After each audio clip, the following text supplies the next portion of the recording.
Welcome to the Real Turf Techs podcast for the technician that wants to get real. Follow along as we talk to industry professionals and address hot topics that we all face. Along the way, we'll learn tips and tricks. I'm your host, Trent Manning. Let's have some fun.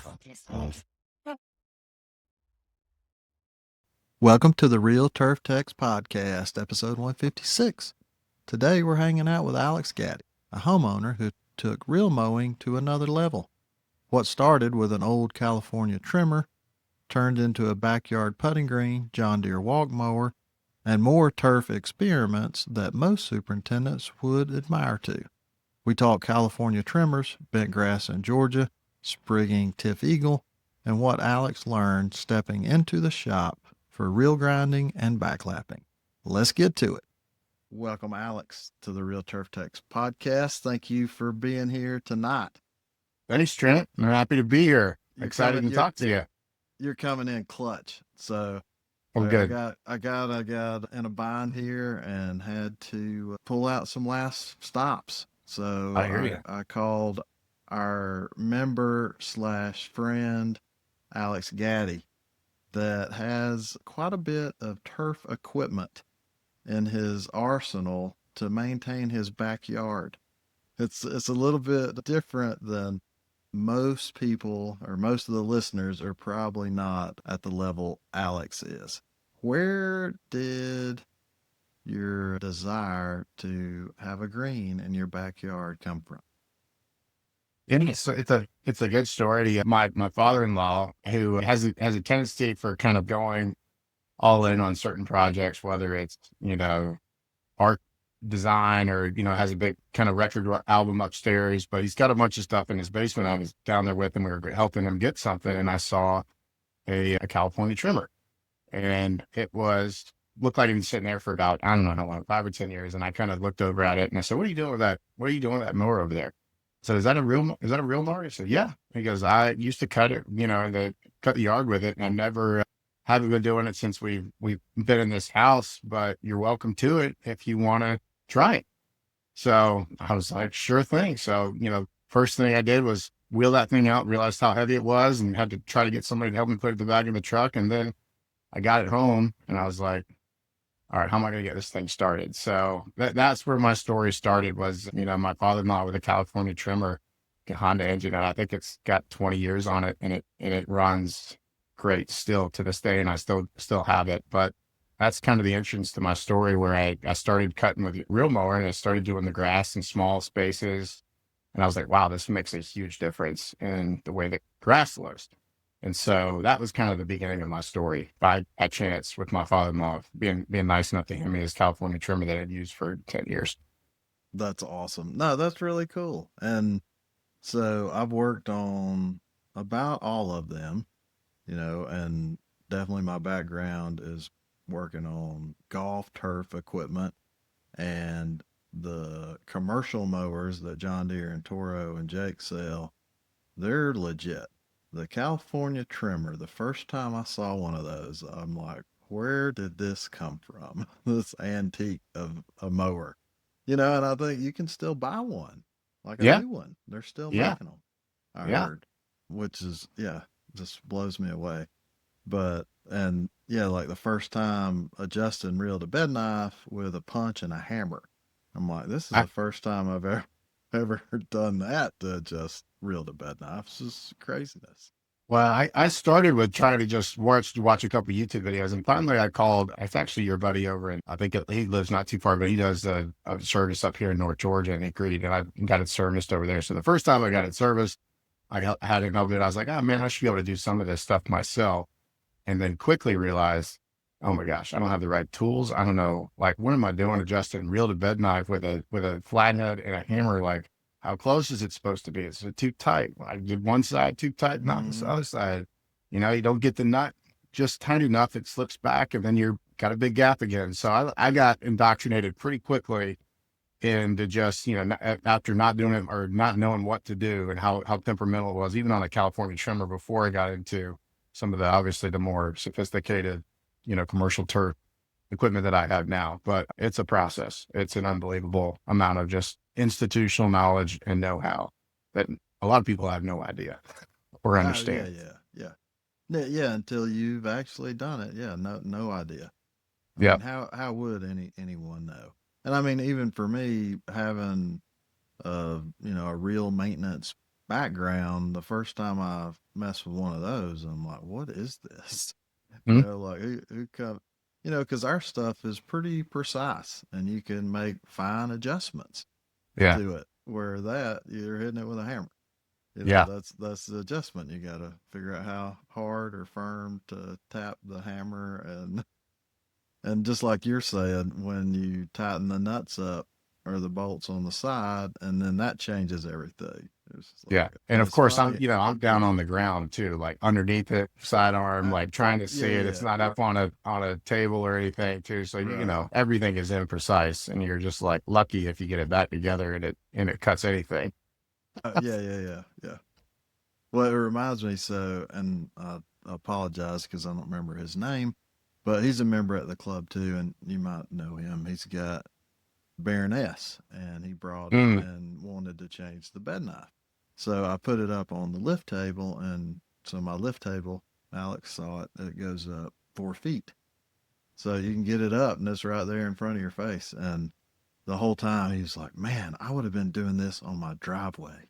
He was like, "I exactly. already planned it out. Like I had a little bank, and I could get it up on the bank and lean it back and try to get up under it." It's like this is a game changer just having the tape. Huge.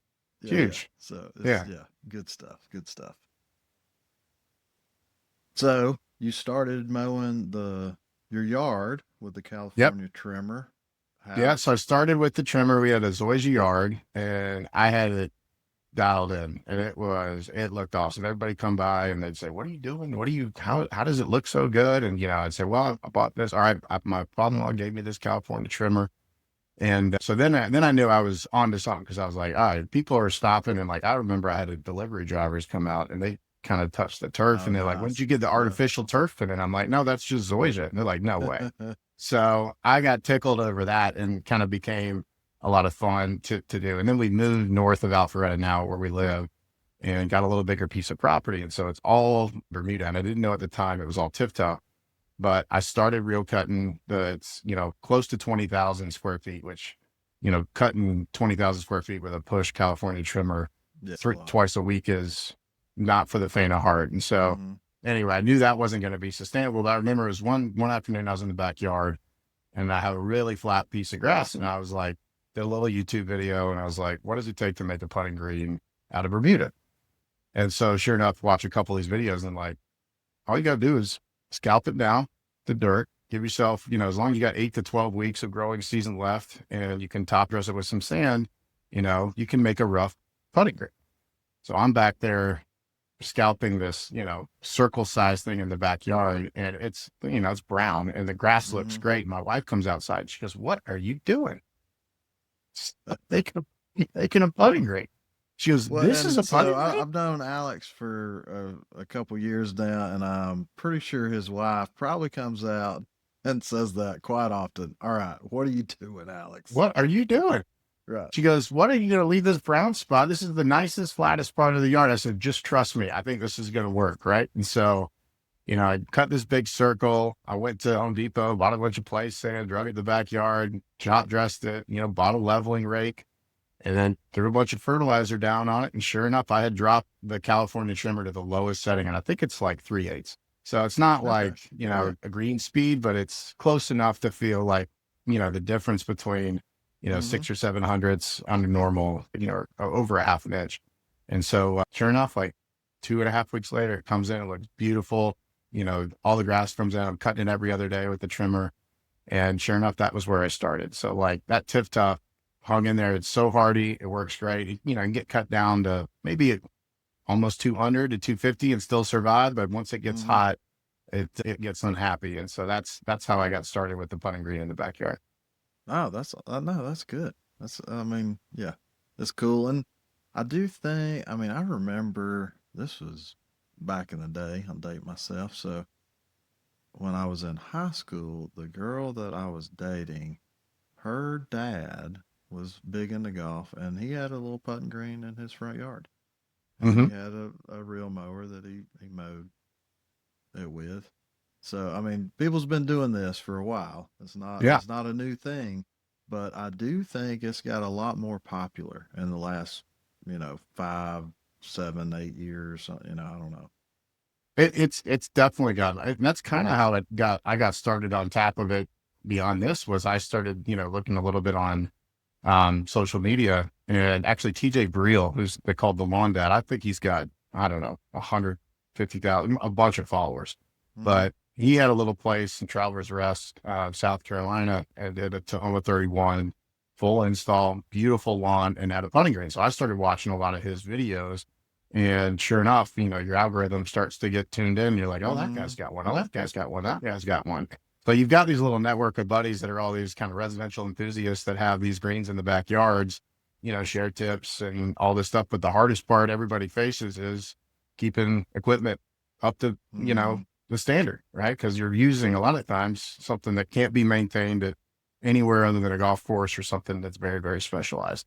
So that was very, very quickly something I realized as I got into beyond the first California trimmer, and also talking with a number of these guys that are in that kind of social community.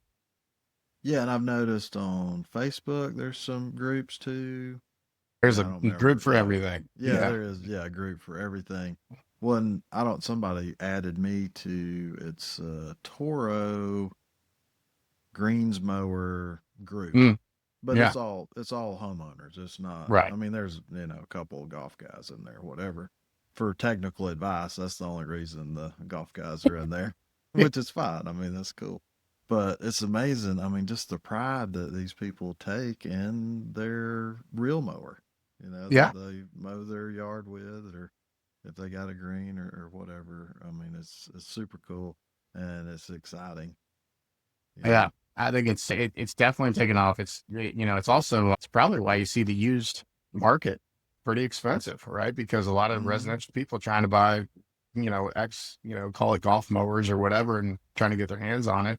But there's definitely a little community out there that take a lot of pride. For me, it's kind of therapeutic, right? Because I use my brain all day for work. And so this is a really nice thing to just use my hands and do something that's more tangible. And I can Mm-hmm. use, I'm pretty much outside whenever you're doing it. And so, and I like the boys getting outside to try to help me a little bit when they want to come see what's going on. So for me, it's a nice break from the day, and it also gives me some purpose. I mean, I love it when that thing looks good. There's nothing better than get the cup of coffee, you walk outside, that, just Mm-hmm. looks awesome. And you're like, man, that is pretty dang cool when you can get it dialed in.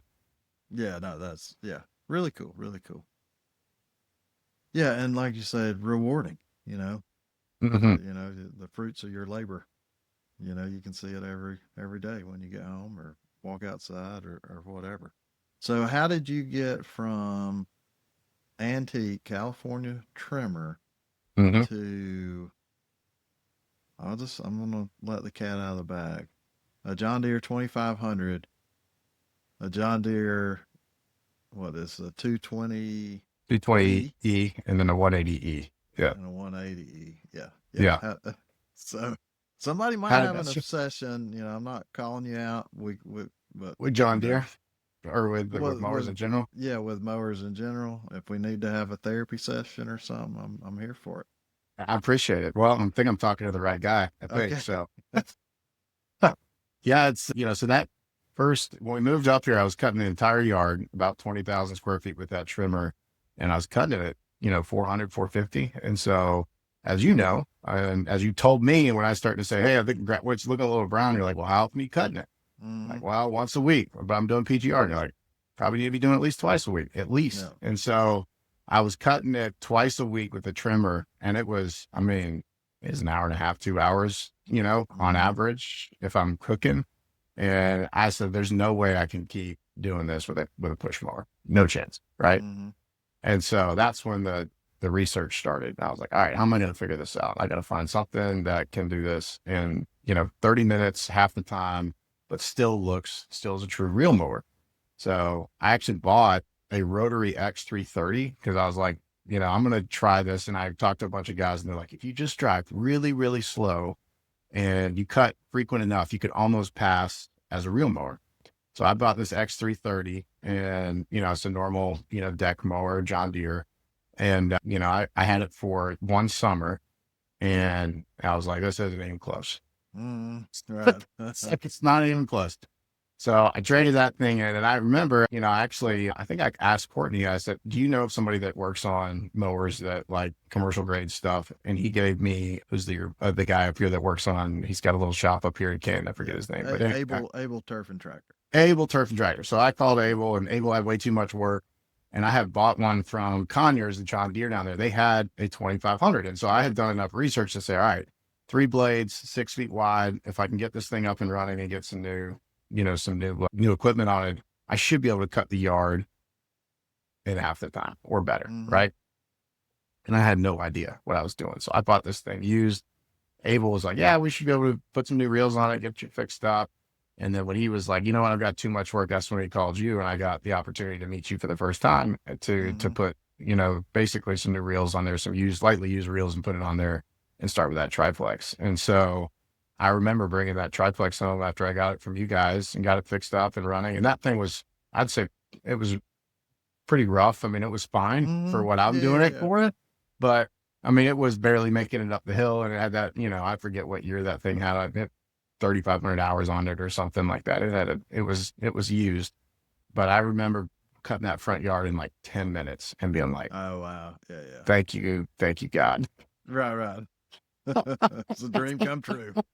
I was like, I could do that. I could still do this. Right. So now I got that, I got the triplex, and since then it's been like, all right, now it's, now I understand how these things work. Now I can, maybe even do more on top of this. And John Deere is a weird thing for me, because my grandfather used to have a tractor that I grew up driving at his house, and he cut like, I don't know, 5,000 square feet on a riding tractor, but it was the highlight of my, trip. Every time I'd see him to get to ride that tractor. So I got a lot of nostalgia for John Deere. Anyway, the triplex with you and having you guys help me put it together and actually making it run and drive. And then I realized that, I should probably be using a reel. If I wanted to get the green down to greens height, I needed a real greens mower. I was like, the trimmer would only go so far, so I couldn't go more than 3/8. And I wasn't going to be bringing the blades up and down on a 6 foot wide triplex to go cut 1,000 square foot green right in the backyard. Right. So that's when I found Weeks Turf Auction down in Moultrie. I bought one from them, and then actually TJ Breel had put me onto a buddy of his in Greenville that had one. So I drove to Greenville one morning at like 5 a.m. and picked this thing up, put it in the back of my truck, and drove home. And I remember telling my wife I had to leave at 4:30 in the morning. She goes, "Where are you going?" I said, "I'm going to Greenville to pick up something." Sure you are. He goes, "What is it?" I said, "I don't worry about it. I'll be home by, lunchtime tomorrow." So I brought that 180 home, and that's when I've been cutting the putting green in the backyard with. So that was the kind of the jump. That triplex changed everything. And I was like, oh my gosh, now I can actually do this. And it's like my favorite piece of equipment, and I'm never looked back. But people that in our neighborhood, they see me, they're like, "Where do you get that thing?" I'm like, "We need to go grab a beer if you want to." It's a long story. Right. It's a long story. Right. Yep.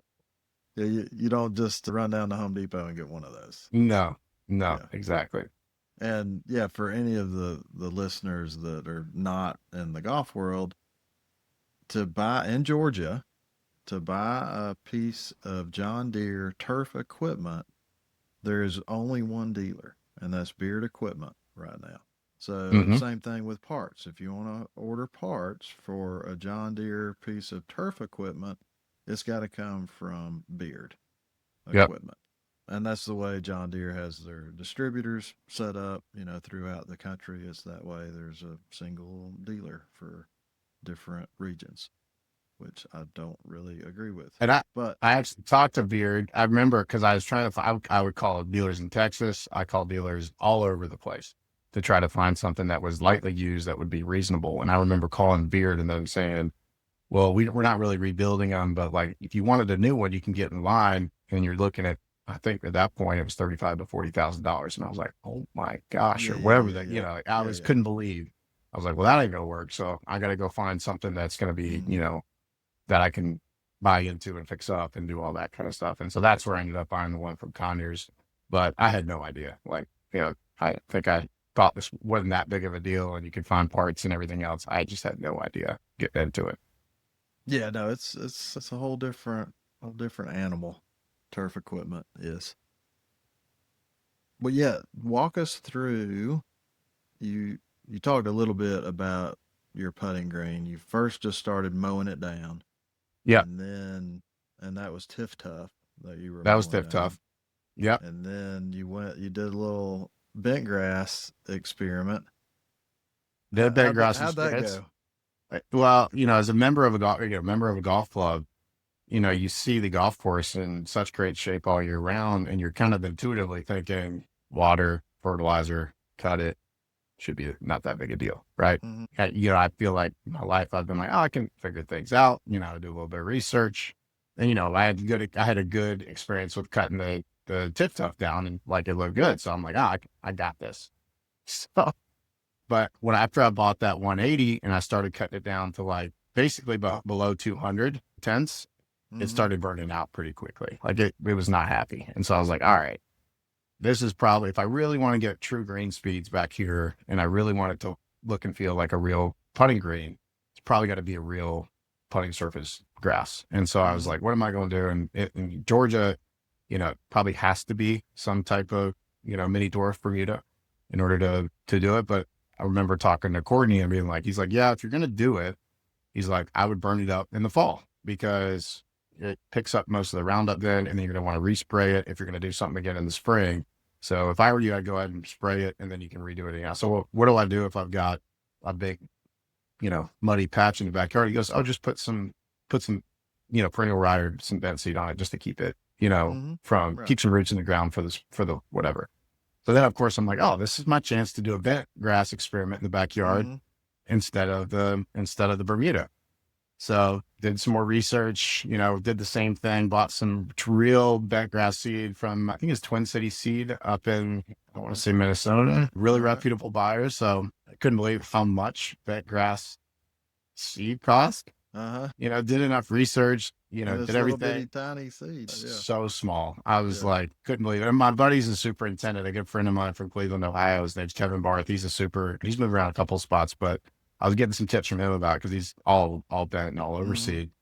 And so anyway, I go through the process and I do everything. And I'm like, this is gonna be great. I'm gonna have bent grass green, and then I'll put something else in the spring. And I think it must have rained. I don't know how much. It was that hurricane that came through. Like I think it was about a year ago, and it washed the entire thing out. None of the seed took. I had Yeah. to do it Yeah. all over again. I spent a solid 2.5 months just trying to get some kind of germination. And then it germinated. Half the grass germinated, the other half didn't. And I'm like racking my brain. I'm like, I swear I did the exact same thing over here. Kevin's like, Hmm. "Did you get a soil test?" I was like, "No." So we get a soil test. Nice. So all of these things, and it finally got some grass to take. I reseeded it twice, got it to grow through the wintertime, and then I turned it around in April, and it looks awesome, right? So I remember I had some buddies over for the Masters, and I cut it really tight, and it just looked perfect, right? Just like it should, Hmm. like right around that April time frame, because it's cool, but it's grown in. So I'm Why like, do you maybe think they have the Masters first week in April? That is exactly. prime bent grass and It was, ryegrass. I mean, yep. it's yeah, It was prime perfect. And time. I'm like, see, I can do this too. Right. So I was like, Hmm. look at this, look at this. And so I don't know. I think it was like a month and a half went by and we got that like really warm stretch and a little bit of water. And I went away on a business trip for like 3 days. I mean, I wasn't gone very long. I usually go out there and check in the morning, water some dry spots or whatever, but it was fine. And I came back and like almost 2.5 feet on all sides of the green was just dead brown. I mean, like Yep. gone. And I was like, I was sending a picture to my bud Kevin, and he goes, yeah, that ain't coming back. He's like, that's toast. He's like, but you probably weren't going to be able to keep a bent green in Georgia alive anyway. And I was like, absolutely. But I remember it happened so fast that I was thinking I kind of had it under control and was Hmm. gone 2 days, and it was just gone. The whole thing was gone. Yeah, that's crazy. And Jerry Matthews, believe yeah, it or not, Courtney kept bent grass alive at sundown from '88 to 2012, I think, before we yeah. went to yeah. And And so but you I, understand now the stress level of a superintendent in the summertime when they're sitting at home watching college football, they're thinking about their greens dying. yeah. You know, because it I can mean, happen. It happened in an instant, right? yeah, yeah. Yeah, I think Courtney turned me on to Jerry Matthews, who does the chemical treatments for me now. He's the next superintendent Oh, from, yeah. over here. And he's been helping me. And he saw me grow the green in it. So every time he'd come over, how's the green doing? We walk back there and he'd chuckle. He'd be like, it's looking pretty good for Yeah, yeah, residential. yeah, yeah. So finally he comes back over to do a treatment on the Bermuda, and he comes back there and I show him the bent grain, and yeah. He goes, man, I remember you'd be like, I'd be at the grocery store. One of these guys called me, be like, man, number seven's turning brown. He's like, what do you want me to do? He's like, get out there and put wire on it, drench it. Like you could Hmm. lose them in an instant in the middle of the summer. So I don't think your average, you think about Peachtree and all these places that keep such good bent grass greens, crab apple, same thing Yeah. up here in Milton, how good they are and how good the agronomy and the treatment and the everything has to be. I mean, not that but I got up every morning, go out there and look at it, make sure it's got water on it, do everything. And I'm talking about 1,000 square feet, right? What's Right. your Yeah, average yeah, green size? It's got to be yeah. 4. 10,000 square feet, or I don't know, 4 or 5, Yeah, yeah, depending on the size. yeah, yeah. So, Depends. Yeah, probably 5 to 10. Yeah, something like that. right. Yeah. So that was my first like true blunder indoctrination of like, okay, I think I've got a reasonable okay of what I'm doing into you got no clue Yeah, yeah. and how But I fast mean, it can go kudos to you sideways. for trying. You know, I mean, Yeah, that's awesome, and that's it the way was we great. learn, right? That's right. Yeah. That's right. So I had the bed green for the winter. It burned out, and then I was ready to do the next thing. And so I was like kind of researching a bunch of different types of grass and everything else. I almost landed on putting Tahoma 31 down because, I know you can cut it really tight, almost, I think below 150, not quite to like even like green speeds, but you can keep it really tight, even though it's Hmm. not like a true green putting surface and it's really hardy. And so I almost went Tahoma 31, but then I remember talking to, I think it was Courtney or talking to somebody else saying like, if you truly want a green that's going to put like a green, you got to go to a mini dwarf. So you either got to go to Champion or you got to go to a TifEagle or something like that. So I then learned how hard it is to get your hands on real mini dwarf Bermuda in the state of Georgia if you're not a golf course superintendent, right? So Hmm. I spent, I don't know, I researched where can you buy, Champion Bermuda or TifEagle Bermuda or any sod or anything else. And, nobody would sell it. Nobody saw it. Like call people, they'd be like, who are you? I'm like, how much, what's your square footage? It's a little more than 1,000 square feet. And they're like, what is this for? I was like, it's for a residential putting green. And they're like, no, we don't do that kind of thing. So Hmm. I think I tried 4 or 5 different locations. And finally I called the TifEagle supplier down in Tifton and I found the right guy. And I was like, listen, I will drive down there and pick it up. I will pay you guys what you want me to pay for it. Just let me have an opportunity to come get this because I've called everybody, nobody will do it. He's like, all right, I'll tell you what. You want to drive down here and pick it up? We'll sell you a bag. We'll sell you a sprigs, but you got to come pick it up and meet this guy here at this time and bring it back yourself. I'm like, all right, done.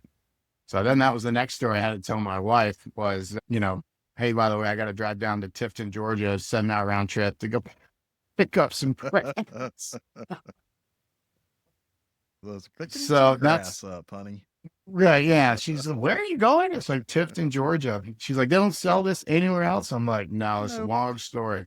Yep. No, they do not. So I ended up driving down to Tifton, bought, I forget how many, I think it was how many bushels of TifEagle, so sprigs. And prior to that, I had put down 20 tons of sand in the backyard. So, I mean, I borrowed the little piece of equipment to be able to just track it from the front yard to the backyard.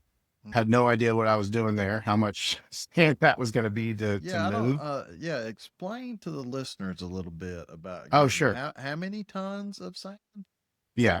So I've got about 1,000 square feet. And luckily, Sundown was going through the renovation at this time, Hmm. right? So I could actually go out in the golf course when they were coring out the greens, they were putting in the drainage.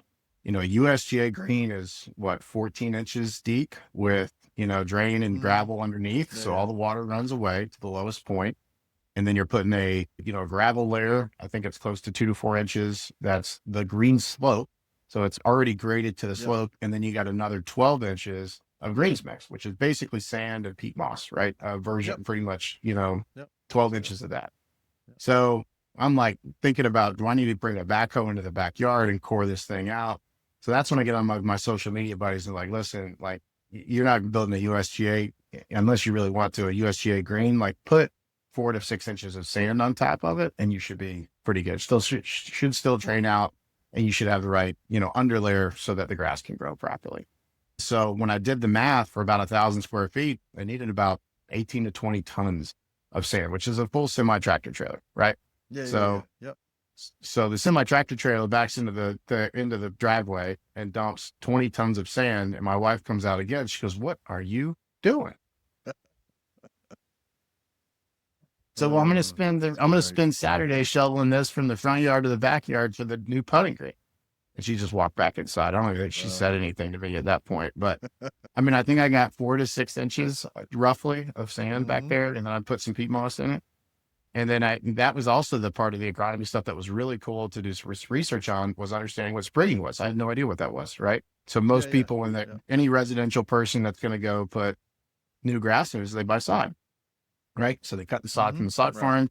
You get what, 2 inches of dirt, and then Yep. a living grass. You put it down, you water it, it grows in, right? Sprigging is basically taking, I think, the sod, running it through like a wood chipper. You're still getting, the runners and everything that's still alive, but you're spreading it very lightly under a light layer on top of the sand, and then you're rolling it into the sand, and then you're letting it grow in from the top, right? So it's a very different process to get a green to grow that way, which is the recommended path for creating a new grain. So I went through that whole education process and talked to Courtney a little bit about that as well, and got to see it in Sundown, right, when they put the greens in. And I remember the putting green. You go out there and look at it, and you're like, there is no way that's going to look like a putting green. And 6 weeks later, it's rolling at 250 or whatever. It was unbelievable.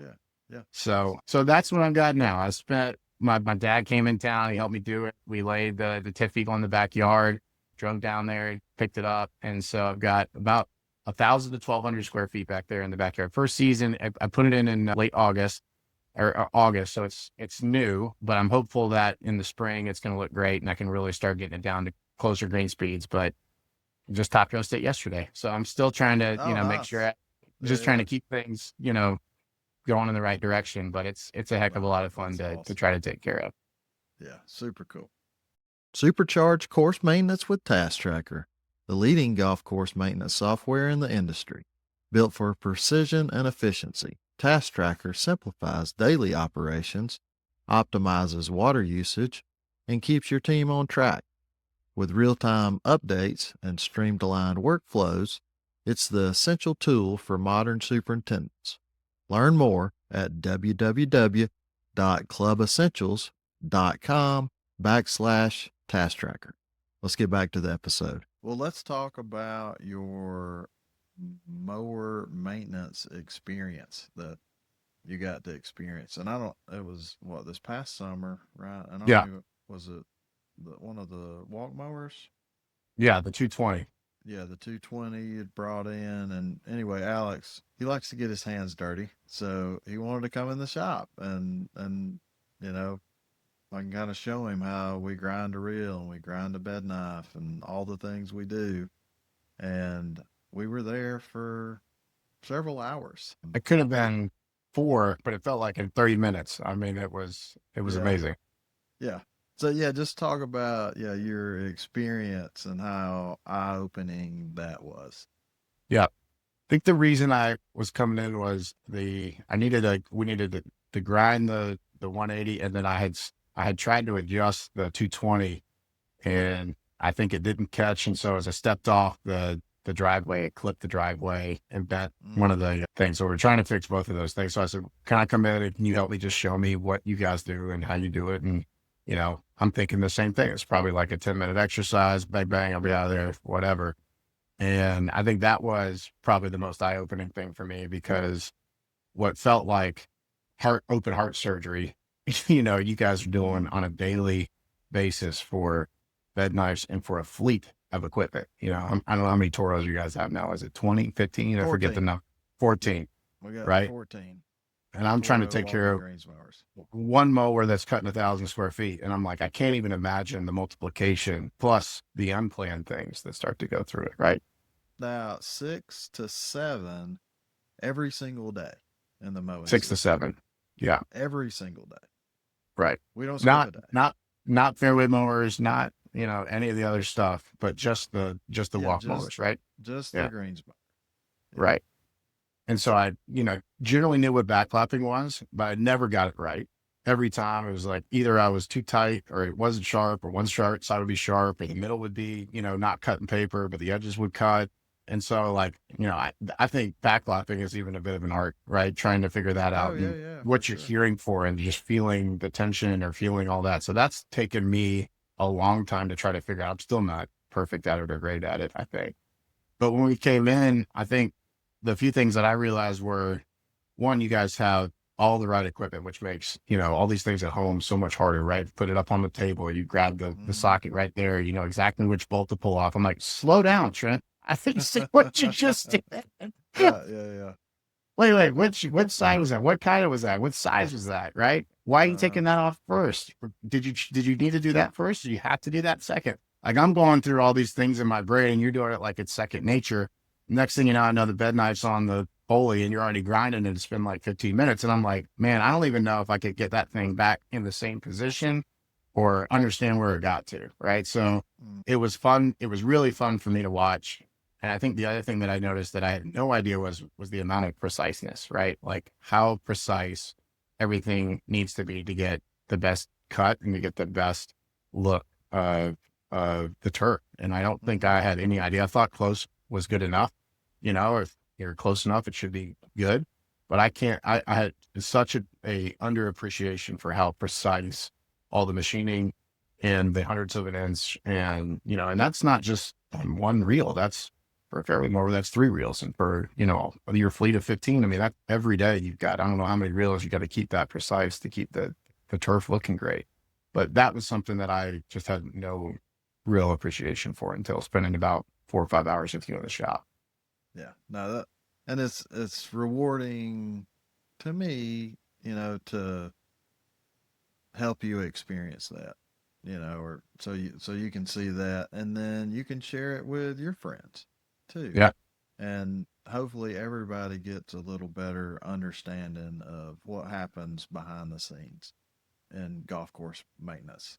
We're not just down there smoking joints like they do in Caddyshack, Caddyshack. yeah, Yeah. like Caddyshack. Yeah, we do not. Yeah, that's a thing of the past. But I mean, yeah, there's a lot that goes into what we do. Yeah, just It's, craziness. it's pretty So remarkable. what Oh, what about the backlapping? So one afternoon I come over and try to give you a demonstration of how we backlap. yeah. And how has it been since then? What did Yeah. you It's been, learn in that process? well, I mean, I couldn't even figure out how to get it into backlap mode. Remember, I Well, was yeah, yeah, like, the true. yeah, That's yeah. didn't know where, I mean, I had done enough like YouTubing, and I've got a version of a 25, that version of that 2500 was so old, my user manual didn't mean anything. Like I couldn't find Mm, where to do it. So you were like, oh, you pop this open, you flip this and make sure you got the reel engaged, but you got to have the parking brake on and then flip it in. And I'm like, oh, those six right, steps in right, that yeah, order. yeah, Got it. yeah. Well, no, I mean I've done it a couple times, but Exactly. So I think yeah, that's the thing is like a homeowner, you're like, it's not like a simple process of elimination.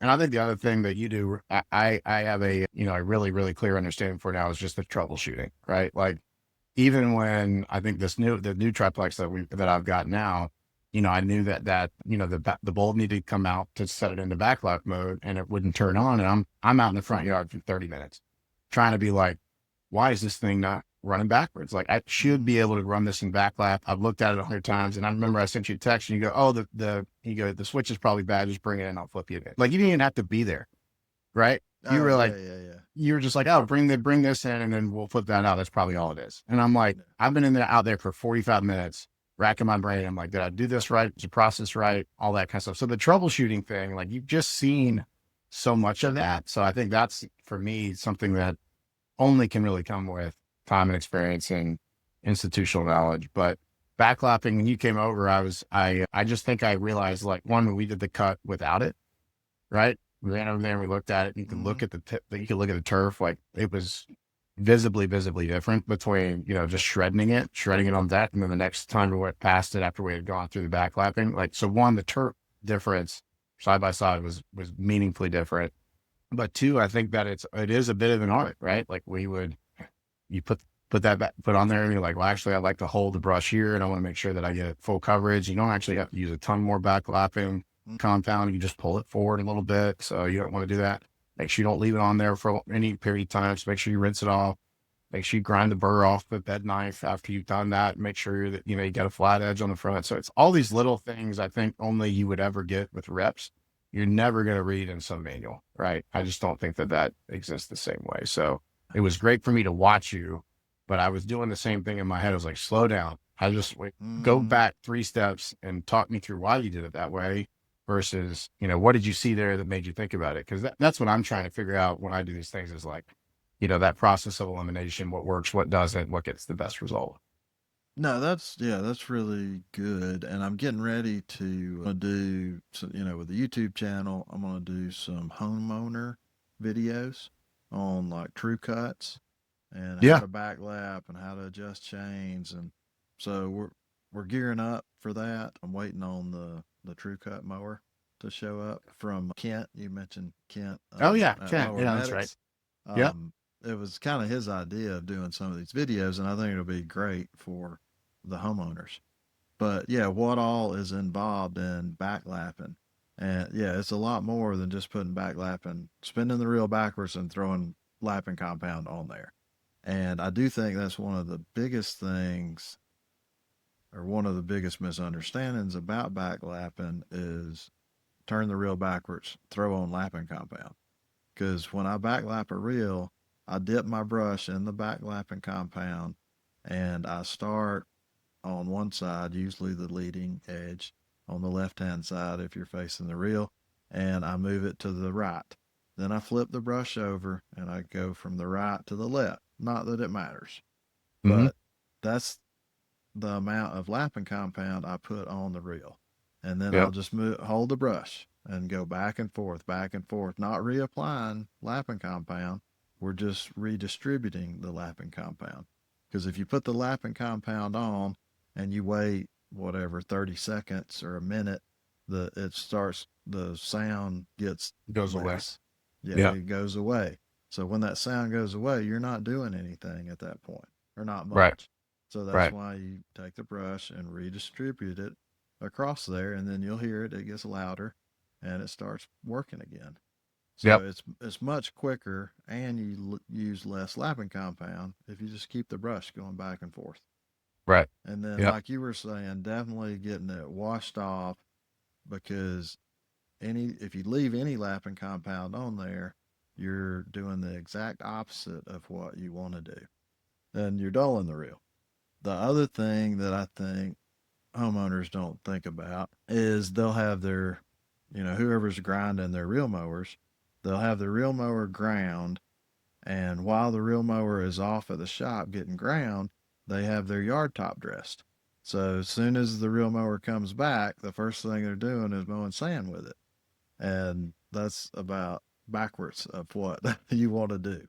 Yeah, Yeah. I think anything I else to remember add you to talking that? to you.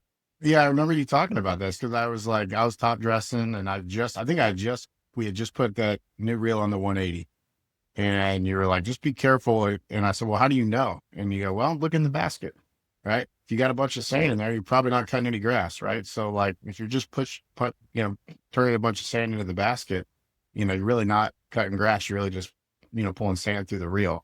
And I think I even, I tested it just after, cutting after a pretty good top dress.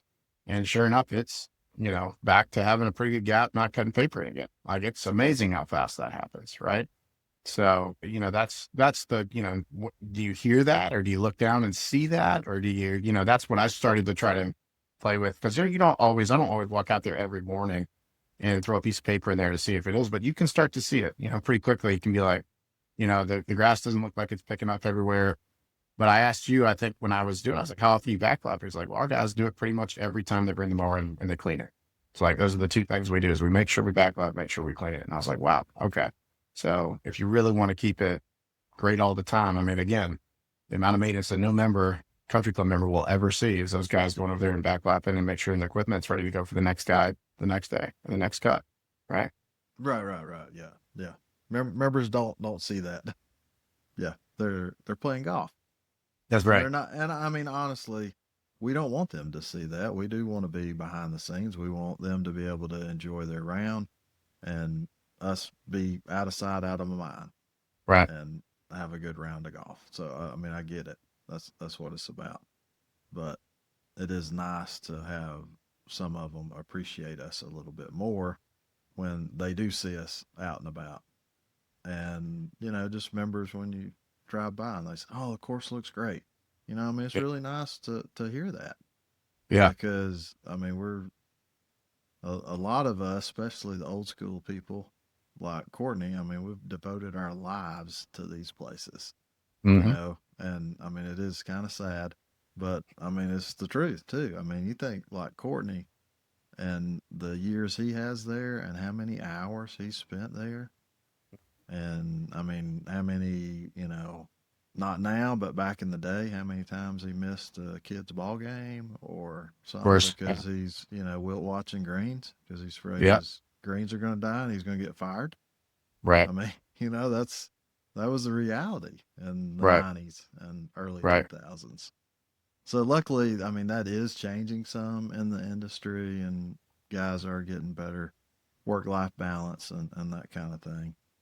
Yeah. But it was not that way for a long time.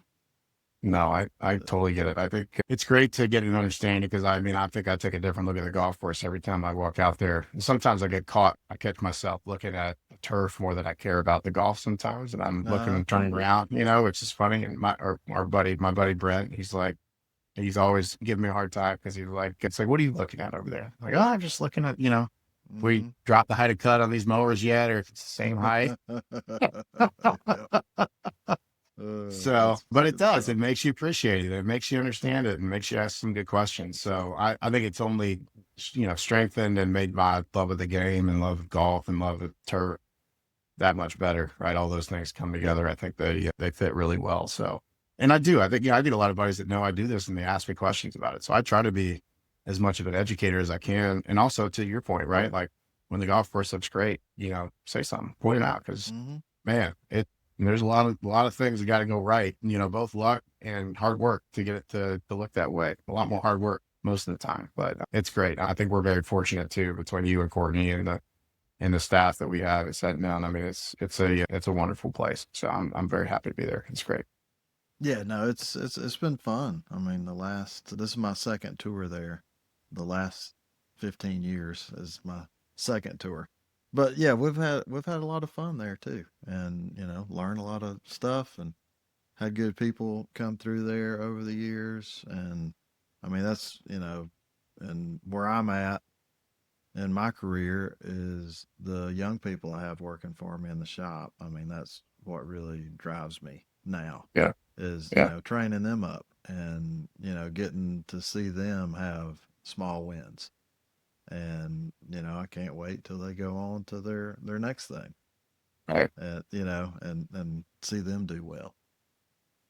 There's a lot more to it than just that turf equipment and the mower that we're working on and the so all the relationships that we end up, just like I mean, honestly, mine and your relationship, I appreciate that too, and long as you don't text me on the weekend that a greens mower's off or something like that, we'll stay friends.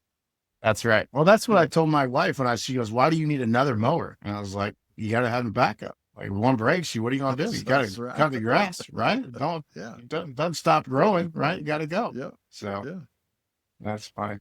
Well, I don't. Yeah, so I think it's the latest YouTube video that dropped. It's an aluminum pulley that I ended up making that goes on our vacuum, and Good. it was damaged. It was an aluminum pulley, so it's supposed to be round. It was an octagon when I got to Yeah. it. The bearing had seized up and it kept Wow. running. Anyway, it was bad. So I called the dealer, and they say 3 to 4 weeks. I'm like, we can't do without the vacuum in November for 3 to 4 weeks. I mean, the Right. leaves are falling right now. They're not going to stop. Right. So I was able to take the welder and build it up with weld and put it in the lathe and turned it back down and make it work again. Got a new bearing Unbelievable. for it.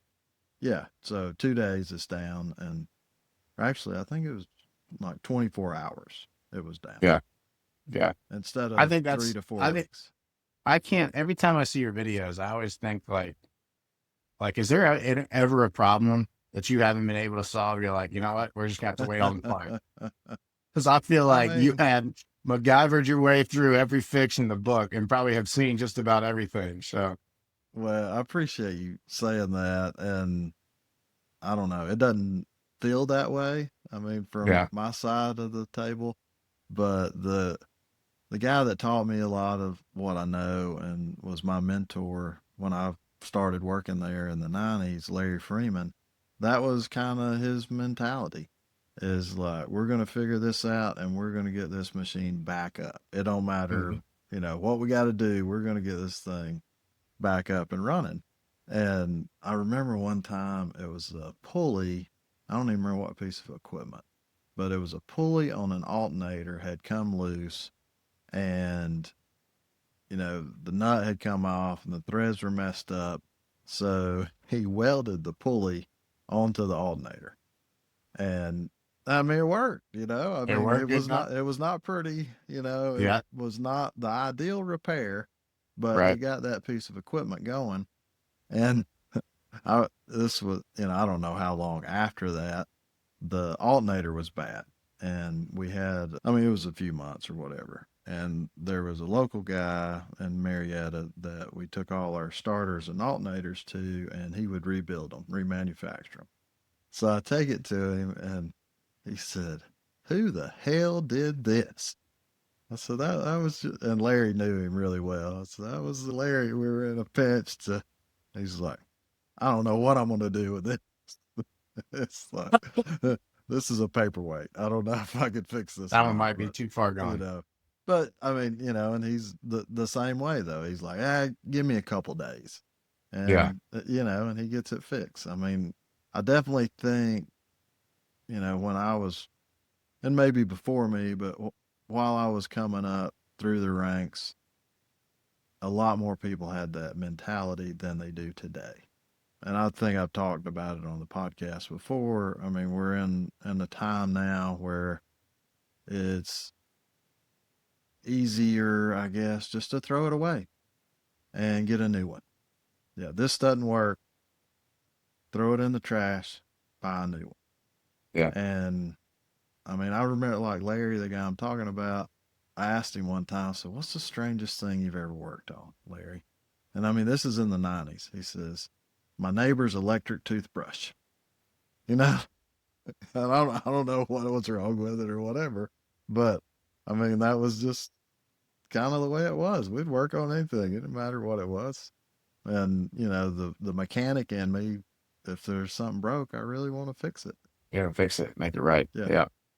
Yeah. When so back to the club thing, that's one of the really good things about the club that I work at is we have the resources to repair stuff.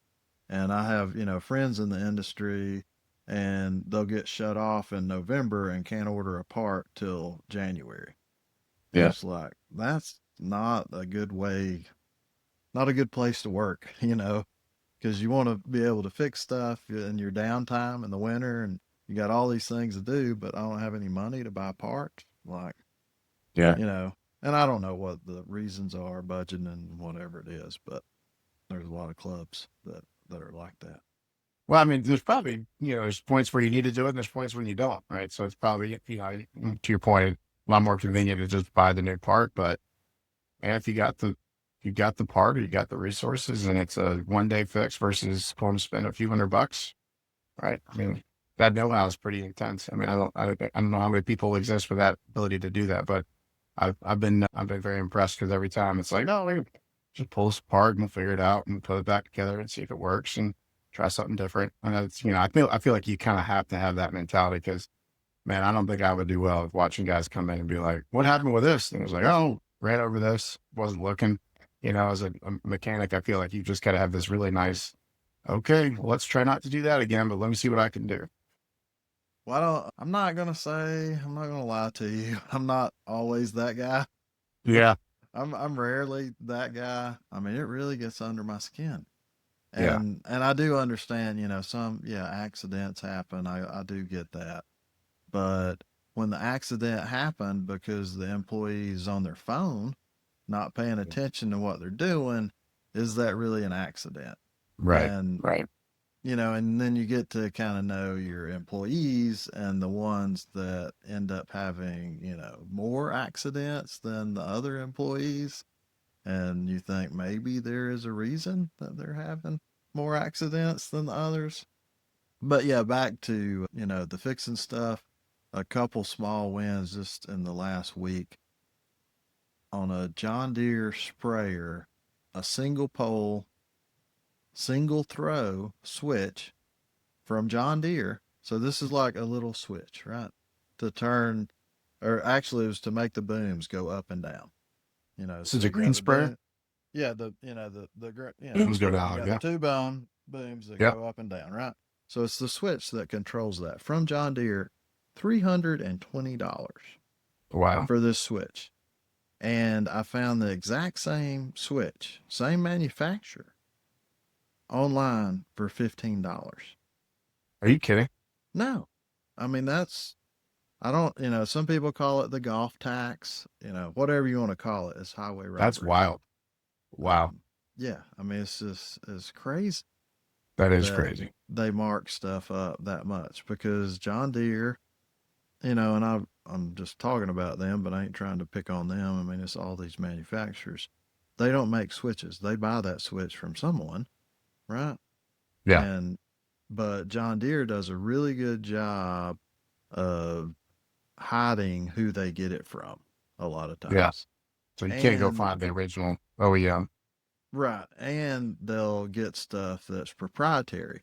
So they'll call up Kawasaki.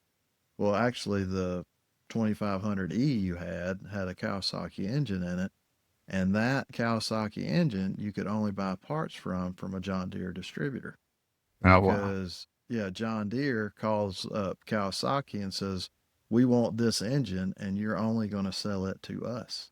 It's like really, Yeah, but I mean they're good at what they do, they are. Yeah. and they make good equipment. Well, I don't want to keep you all night long. Is there anything else you want to add or I, talk about? I mean, this has been fun. I mean, this is always my favorite part of the podcasting anyway, is the yeah. interview and talking. No, it's been great to get to spend time with you. I think I appreciate your friendship and your knowledge and ability to come down there and poke my head in, ask you really stupid questions and be like, "Hey man, is this supposed to happen?" You're like, "No, but bring it by. We'll look at it." Yeah, So, no, that's good. but no, it's been great, and I love it. I mean, my wife gives me a hard time, but it's a great it's a great passion, and I enjoy it, and I have a completely different level of appreciation, not only for the tooling and the mechanic side of it, but also the agronomy side of it, and how well they have to go together, right? I think that's the other Hmm. part too, like how well those two have to work together, make such great golf course, great conditions. So it's been great, and I hope I might need a bigger spot, to put more mowers if that ends up going that way. Because you keep telling me, I need to get a Toro and branch out. So maybe that's next on the list if I can convince my wife to let me do it. There you go. Yep, that'd be good stuff. Well, thank you again for being on, and we'll see you at the course. Thanks, Trent. Take care, buddy. Thank you so much for listening to the Real Turf Techs podcast. I hope you learned something today. Don't forget to subscribe. If you have any topics you would like to discuss or you'd like to be a guest, find us on Twitter at Real Turf Techs. See you bye.